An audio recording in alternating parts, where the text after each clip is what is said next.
Morning, welcome to Moncast on Mondays. Today I am joined by ClubRight Wayne Heath. Good morning, Wayne. How are you today? I'm absolutely fantastic, as usual. Good start That's, to a good day. that's really good.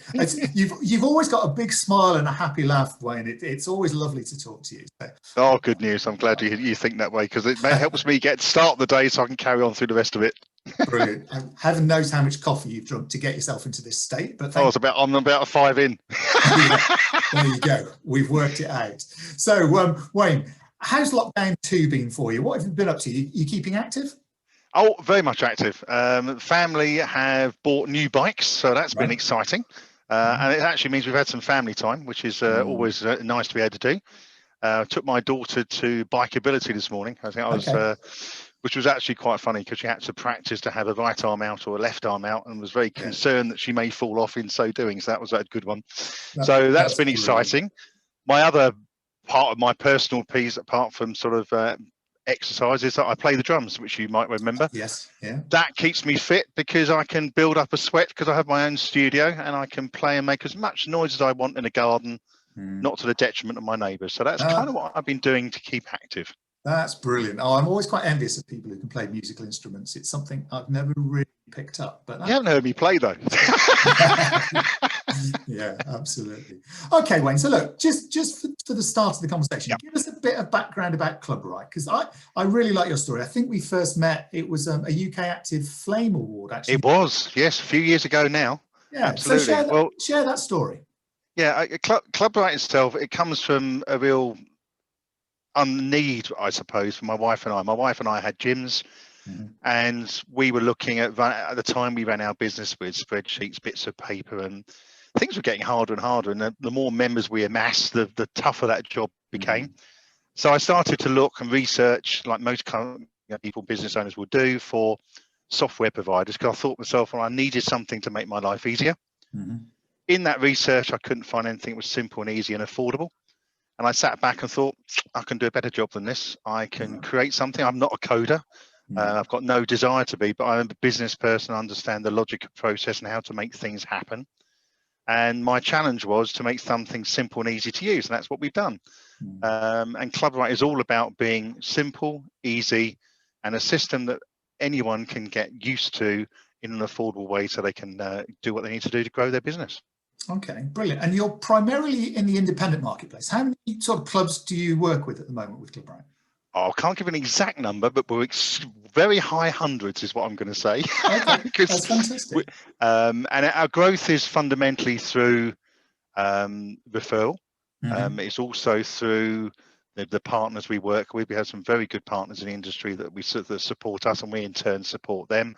And it's really because it's that kind of word of mouth bit. I know it seems a crazy thing to say, but it has really helped us immensely. Yeah, absolutely. And it's why, as a business, LeisureNet are so strong on using the Net Promoter Score, because it not only gives you that score, it gives you that ability for referral at 9 and 10 as well. So absolutely, totally understand that whole piece around referral. It's really important. And I think referral is so powerful because it's about matching values. Exactly. And through watching some of the stuff that you and Neil and people like that have been doing on Facebook, that whole piece around values, it seems to be really important to you. Yeah, and it is. I mean, I think if we look at the kind of way we wish to communicate, is that we will have lots of contact in a very personal way, but it's relevant. When I say personal and relevant, we'll talk about the issues of selling memberships and the benefits of why it's good to have a recurring income, as opposed to selling something for now, but maybe not gaining a communication with that customer and a continued income. Those are the kind of things we would look at. Yeah. Okay, brilliant. So how has lockdown been for the independents? What have you been up to with ClubRight to sort of support all of these organisations that do such a great job in our communities? I have to say that's most probably lockdown has been one of the most exciting periods for our business. And that seems a weird thing to say, but it's allowed us to totally focus on what's needed at a point in time that we maybe didn't think some of these things were important, should we say. So we did things like, within a very short space of time, we recognised that clubs had to open up their doors.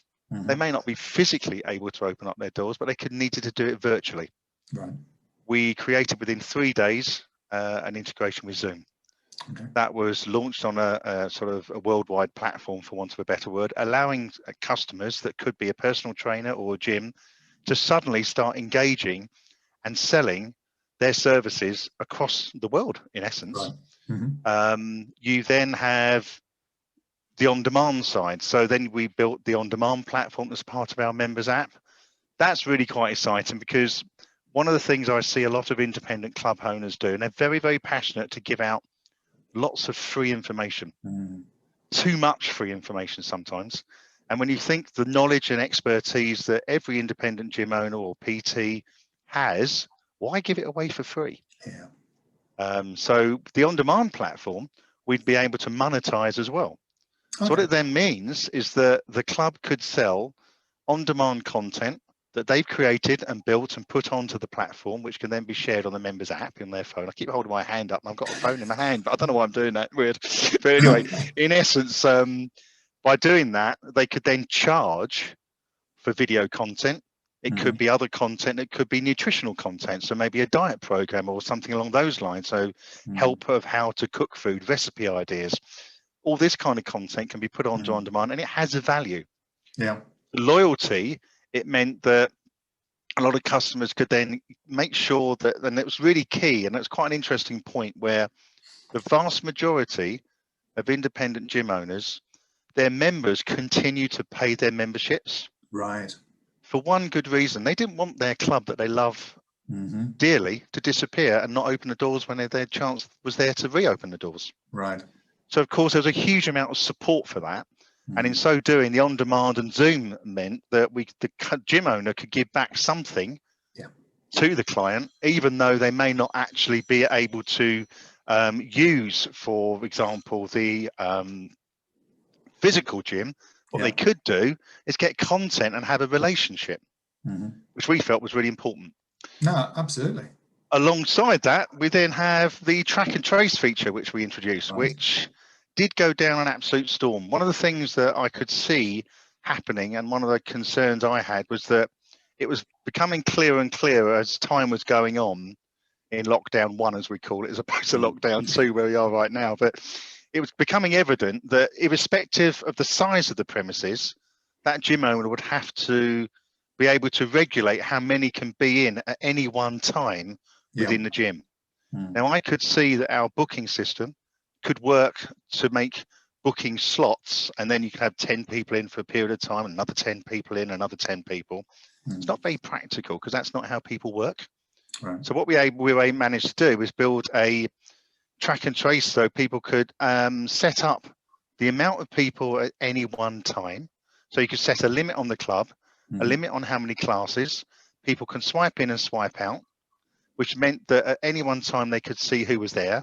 Right. That also meant that if there was, God forbid, a member who had to announce that they had caught COVID-19, the club could go straight to report and see exactly who was in at any one time, produce that to the authorities if required. Within the members app and the website links we provide, the member could also, and it's for me then, the other part of this was about building confidence. And that's still very, very important now. So having confidence for the customer to come back was something we also addressed, because the member could see on their app or the website, or the club's website rather, how busy the club was at any one time at that point in time. And also over a period of weeks, say, actually, where Tuesdays and Thursdays are quiet at about 2, I'm going in then. Right. And then actually press a button to say they're coming down, so the club knows they're arriving. Okay. And what I'm finding fascinating when I'm talking to all kinds of people about this is that the stuff that we've done for COVID actually is going to be really useful going forward as well. Oh, 100%. Really puts the customer at the heart of the experience, doesn't it? To be able to know how busy it is, to be able to book straight through, to have a record of attendance. All these things are all great bits of information and data that's really going to change the experience going forward. It's fascinating. And I think that's the bit you say about going forward, is where if someone started doing Zoom, started doing on demand, then dropped it, mistake. And the reason I think that's a mistake is that I think this whole pandemic has allowed people to be mindful of their fitness and well-being. Yeah. I also believe that there's a large number of people that would never have bothered to engage with that local business unless they could do it online because they got childcare and working from home or whatever they happen to be doing to juggle as well. Yeah. So actually, as a customer, they would never have got. So they need to keep it. You've done one other thing as well, haven't you? Because my hockey club's interacted with it, the new hockey club that I've set up. Oh, yes, yes. Fitness Near Me. Well, Fitness Near Me. Yes, I'm glad you mentioned that one. I was going to, but you beat me to it. It's a nice one. So Fitness Near Me was one of the final parts that came up fairly recently. Yeah. This was because we want really someone locally to find an activity that they want to do. So that could be like you've got the hockey club. It could be a running club, a cycling club, a gym, a personal trainer, boot camp, whatever it might be. But Fitness Near Me allows someone to search locally who they would like, the activity they would like to do. It will then bring up a complete load of information about that business, a bookings opportunity. They'll be able to join online, book and pay for a class, but also see what else is around them. So it's totally free. It's something that is allowing clubs to advertise as well. So especially for PTs and smaller business that may not have a website at all, it gives them a website as well for absolutely nothing. So I'm glad you mentioned that. So fitnessnearme.co.uk, exactly. Brilliant, thank you. Always take the chance to promote something that's going to... Indeed, yes, I should do more of that, shouldn't I?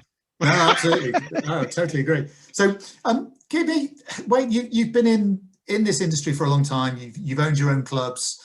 You've now created this product that an awful lot of organisations use. Just to have a look in your crystal ball for me, and what do you think is going to happen to fitness going forward in a sort of post-COVID world? In a post-COVID world, I'd like to think, and my vision is that people, as I alluded to earlier, are more mindful of their fitness well-being than they ever have been before. And I think it's made people realise they need to engage with something. So I think it's a real positive. Yeah. I think one of the biggest things that we all need to recognise is that there's lots of different levels that someone can engage on. And this whole on-demand digital method of engaging with someone, it's been a long time being there. Right. It's just been escalated. It's just been moved forward maybe several years. I don't know how many years because I haven't got that crystal ball myself, but we know it's here now. And in now, we've actually all suddenly embraced it and want to do it. The Joe Wick story, all that kind of thing is the kind of thing that people engage with. I mean, we've got two classic stories that I can think of right now as a personal trainer who has never dealt with more than about 10 or so clients. Right. Now has just under 40 clients. Okay. 2 of them are in Newcastle. He's based in Essex. Right. That says an awful lot. So he can engage. I mean, okay, that happens to be in the UK, but it could be in New York, couldn't it? It's allowing that person to grow their business beyond the boundaries of where they thought it could be.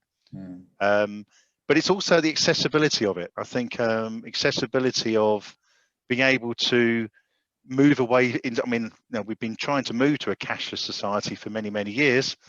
We've seen that change dramatically because no one really wants to touch things. They don't want to hold cash. Things like the fingerprint technologies that we've maybe have used in the past. Why would anyone want to touch a fingerprint that God knows how many other people have done earlier that day? So having the ability to have it all on your phone, just be close proximity interaction is where people want to be. Right. Yeah, that's really interesting, that piece on close proximity. I think there's a real growth in that part of the marketplace for access control and things like that, which again is a good thing. I guess there's always the challenge, there are, I think it's 7 million people that live in digital poverty in this country and have smartphones, etc. So we have to be inclusive. But yeah, that's a real good forward thinker, that close proximity stuff. Okay, brilliant. Wayne, we've had our time. It's amazing. Have we already? It's all gone, mate. It's all gone. So if you've got anything else to say, you have to read book and do it again. Well, I'd love to rebook another session. You know me. That's been really interesting, Wayne. Thank you so much for your time. You take care. Thank you very much.